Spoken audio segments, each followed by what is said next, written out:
Hey everybody, and welcome again to another edition of Darth Blender's Casting Smoothie, where the only thing from keeping this a reality is reality itself.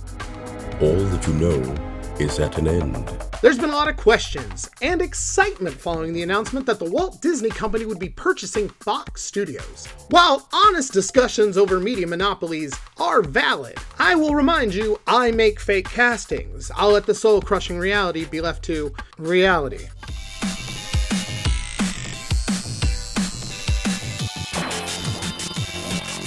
In geekdom, the biggest question by a mile over this merger is, will we get a Planet of the Apes roller coaster at Disney's Animal Kingdom? Is that a trick question?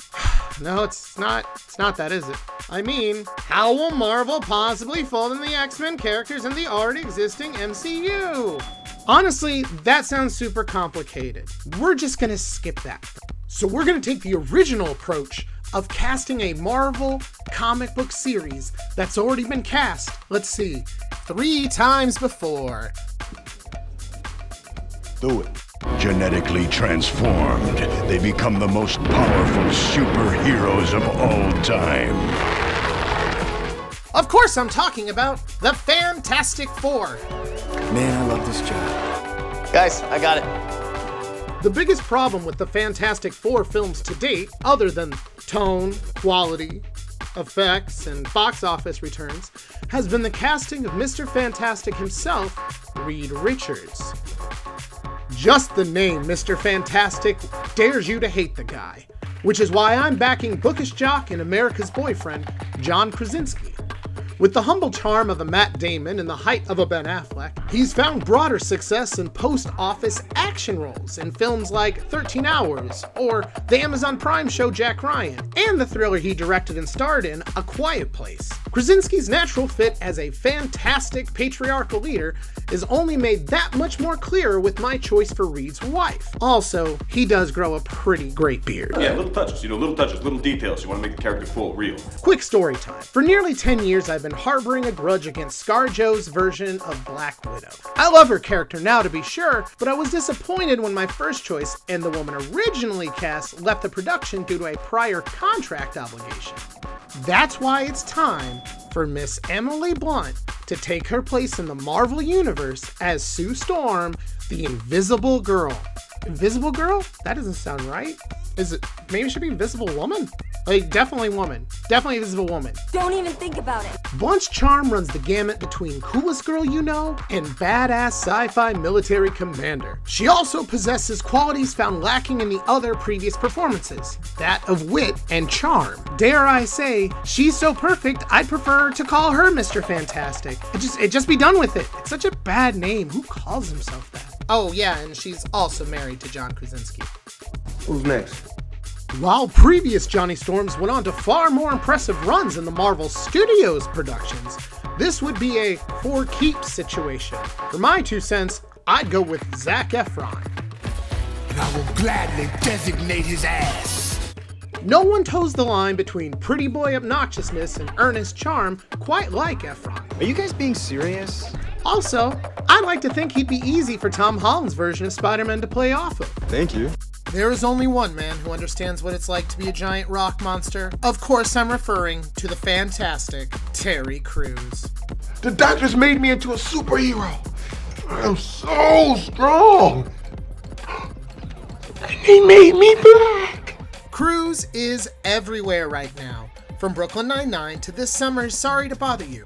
And unlike the actors cast for the role before, it would be great to use his size as a jumping off point for the CGI makeup to make him into the Thing. Another net positive for Crews, he's a well-known gentle giant and easily portrays sweetness through his intimidating demeanor. There could also be a joke that reveals this universe's Ben Grimm was a short chubby guy, kinda like the body swap they did with Chris Evans in Captain America.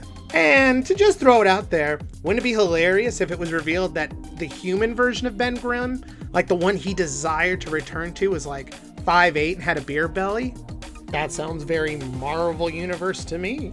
no other character in the adapted Marvel Comics universe has been treated more cruelly than Doctor Doom. The Latvian dictator has had as many live-action appearances as the Fantastic Four, but has somehow left even less of an impression. So, swinging for the fences this time around and hoping maybe he can fit in before he plays Orson Welles' The Fat Years, I want Batman himself, Christian Bale, to play Doctor Doom. I don't think I have to sell you on his abilities. It would make a nice companion piece, obviously, to his version of Bruce Wayne. Also, with the constant murmur of a Doom solo movie, who else is a guaranteed draw? That's terrible news.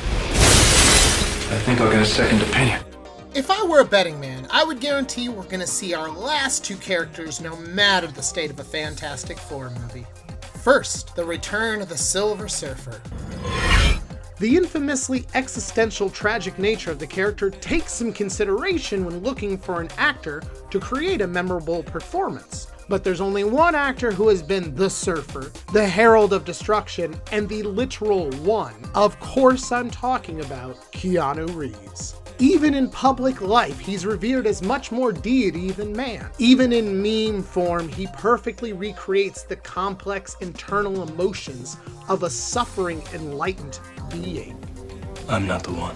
Finally, expect our last role in absolute future big bad to appear no matter the state of the Fantastic Four or the X-Men. I'm speaking of course about the Space Lord himself, Galactus. With it being more than a decade since his last more pixie dust inspired appearance, it's only natural he will represent another near unstoppable force to bring the Avengers together. That's why veteran character actor and walking Easter Island statue Ron Perlman is perfect for the role. Perlman's memorable and unique persona has made him a beloved staple of the genre his entire career. He's also spent a career in silly makeup, but still allows us to empathize and identify with the monsters he's playing. Plus, Ron Perlman is rad. Put him in a movie, Marvel Studios. Put him in a movie. Well, that does it all for this movie. Let me know in the comments below how right I am about the Terry Crews thing. And then maybe something else about Doctor Doom. I'm not totally satisfied with that choice. 60% of the time, it works every time. And please remember to share, subscribe, like, and ring the bell. Hopefully we'll see you back here soon. Oh, and the Fantastic Four robot, the Johnny Storm cartoon stand-in, Herbie the robot. Jim Carrey, because why not?